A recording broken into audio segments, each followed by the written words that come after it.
The doctor does not look at me when he enters the room. He is clearly puzzling over how to pronounce my name, squinting at the top of the tiny clipboard in his comically large hand, too proud to save himself the grief and simply ask. I shove away the instinct to soothe his discomfort and his own incompetence with a well-used joke.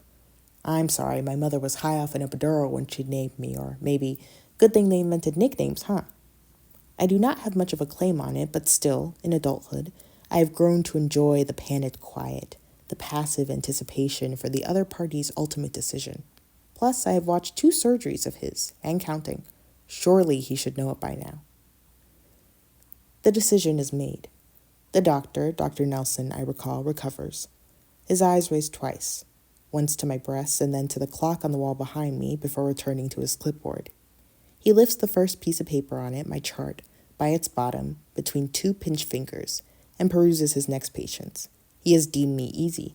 My name will remain unknown. Looks like you're in today for some back and pelvic pain, huh? Can you tell me when it started? Outside these 4 off-white walls that reek of tears and bleach, the cacophony of the emergency room roars on. I would do anything to disappear into it, find a cut to suture, some attending to shadow. Instead, I am here, a consultee. I am 2 hours behind now on direct clinical hours this week, all because of it. It's been about 18, maybe 19 days, I say. I fainted last night after my shift. My supervisor had me brought here.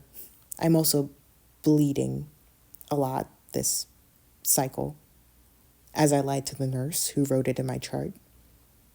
When was the date of your last period? I sigh. Now. Dr. Nelson nods once, unaware that I am officially considering this entire encounter a certifiable failure. I'll write you a prescription of naproxen. It'll treat the pain a little more centrally than ibuprofen can. Take it easy for the next couple of days. Menstruation cycles can worsen some months due to stress. I can pick up naproxen at Walmart. It's protocol. Have you been feeling stressed at all recently? I fainted. I'm bleeding through pads. Naproxen and water, then, to start. And lots of rest, like I said. We'd be happy to have you transferred to another hospital with a little more space, should you still feel wanting for further observation. Do you have insurance? He is still looking at his next patient's chart.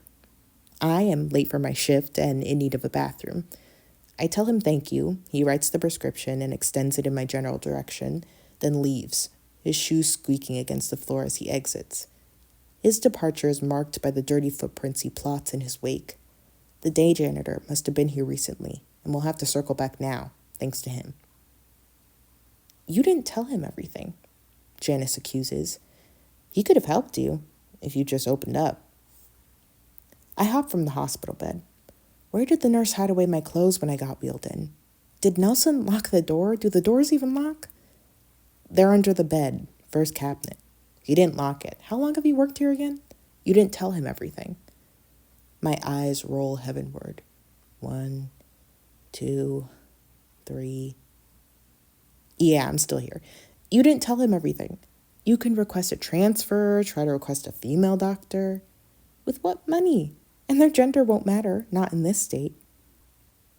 I don't even know why you chose to get checked out at this junkyard. I would have transferred. Not all of us are full-time employees with benefits. Some of us only have our 10 free visits. You're a cheapskate. I'm a resident. Leave me alone. You didn't tell him everything. Leave me alone. I wait, but Janice seems to listen this time. Thank God. The shouting has been losing its effectiveness of late. But maybe she just hates this place as much as I am beginning to. My clothes, as she predicted, are folded neatly into the topmost cabinet of the hospital bed. I slip on my jeans as I consider the room. I think I have a dim memory of the crack in the wall by the door and the way the 2 fraying leather chairs intended for the patient's company are positioned just so to hide it. I might have watched an attending do a pre-op consult here a week or 2 ago, but I cannot be sure. The rooms blend together between 24-hour shifts. I know the chairs were empty then too. I think the patient died. If Janice were here, really here, she would ask me of my next steps. If my mother were here and cared, she would kill me before it got the chance. I picture the doctor who disregarded my chart as another faceless provider with a prescription, and another, and another, and another. I know what is coming for me. Women thousands of years ago did not get naproxen to soften their its. Here, I make a decision too. I will persevere.